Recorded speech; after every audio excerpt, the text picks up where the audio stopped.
Welcome to Fireside Mysteries. Tonight's story, The Perfect Apartment.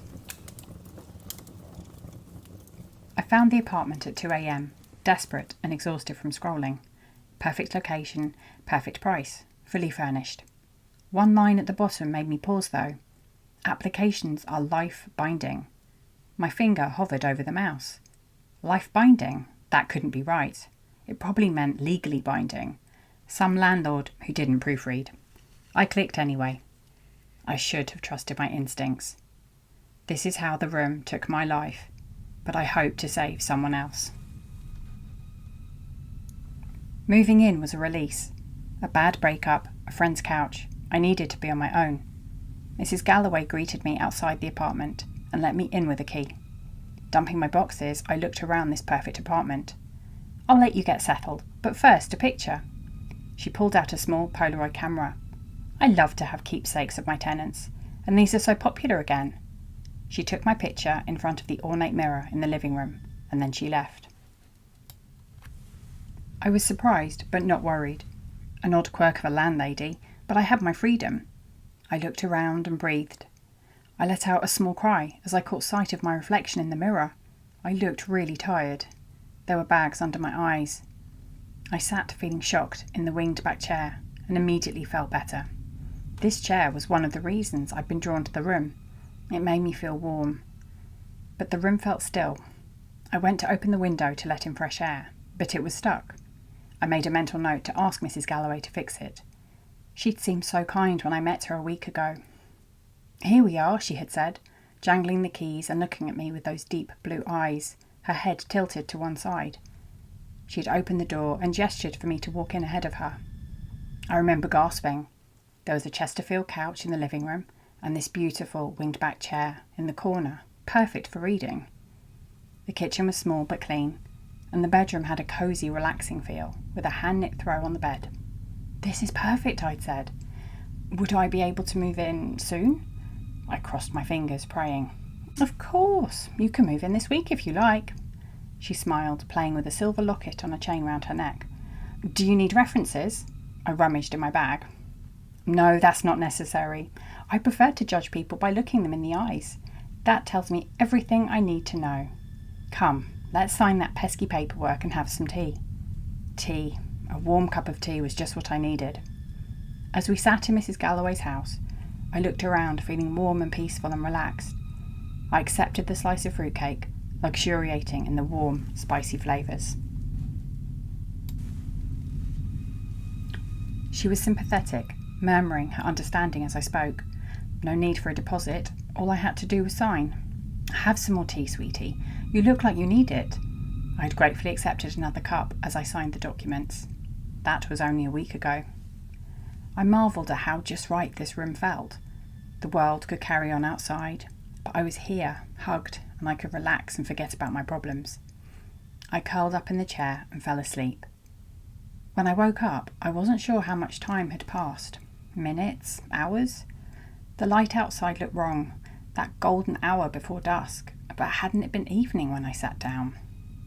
I went to the kitchen, my limbs stiff from being in one position for so long.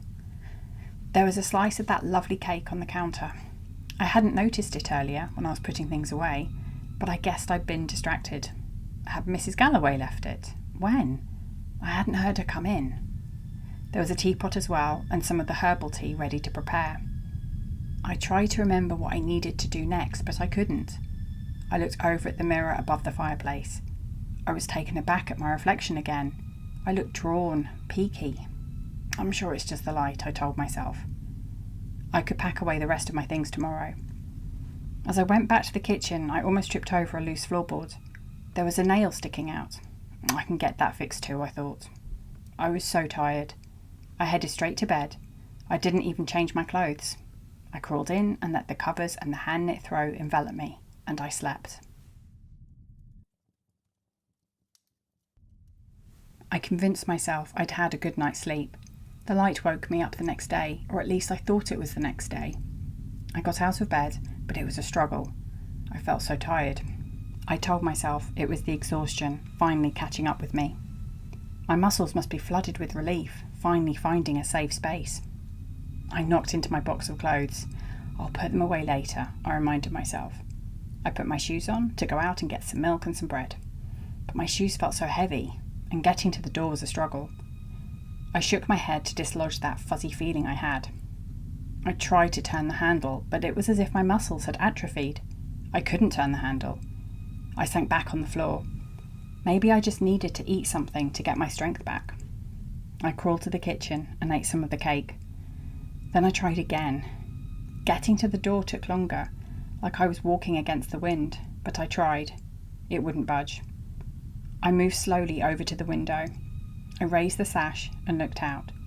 It was a bright day. Cars were driving up and down the street. I sank in the chair.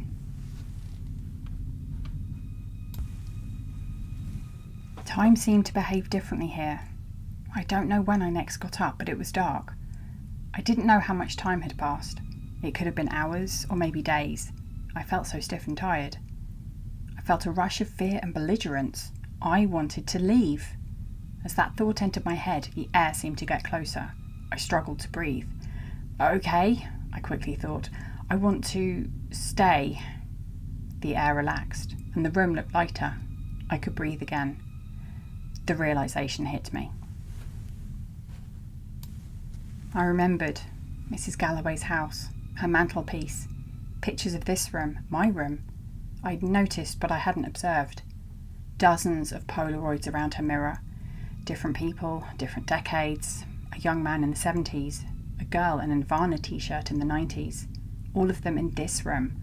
All of them looking tired. All of them with her, never aging.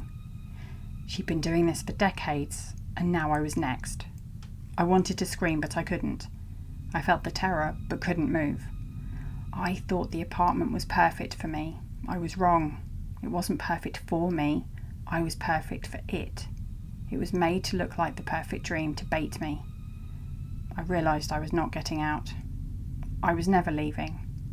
I started to cry.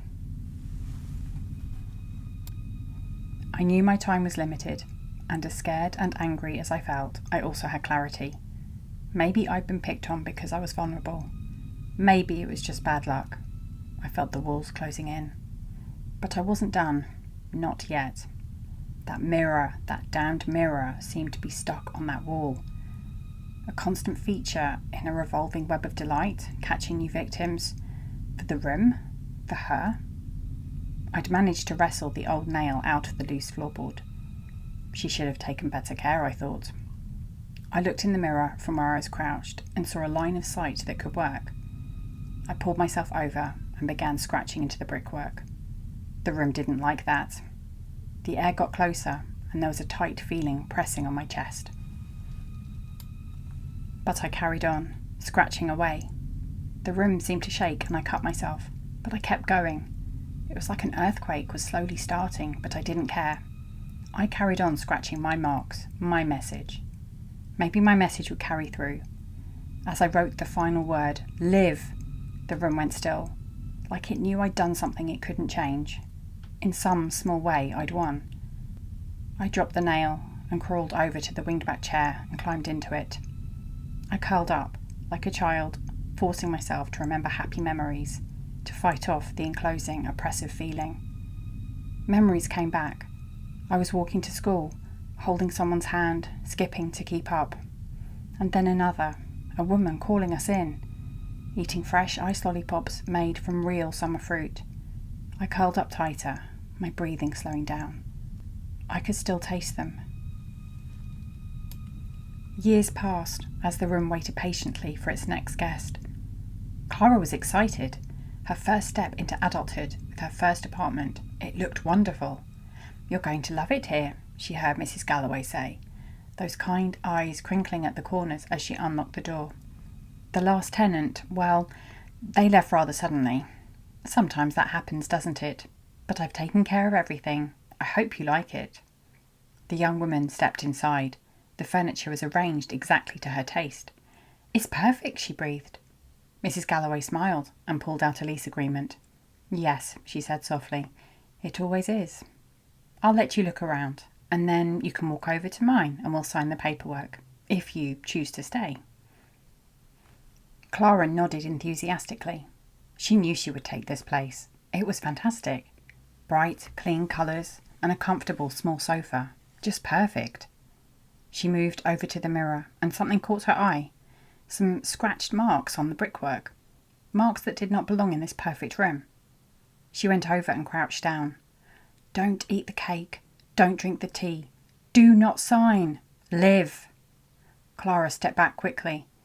She ran out of the room and past Mrs. Galloway outside. I've changed my mind. I can't take the room. And she kept running. Mrs. Galloway screamed. The room screamed too, as the ornate mirror shattered into thousands of tiny pieces, reflecting faces of the tenants who'd lived there before. Inside the apartment, in the corner, by the brick wall, the words remained scratched into the plaster. My words that saved a life. The room would find another tenant eventually. It always did. But not today.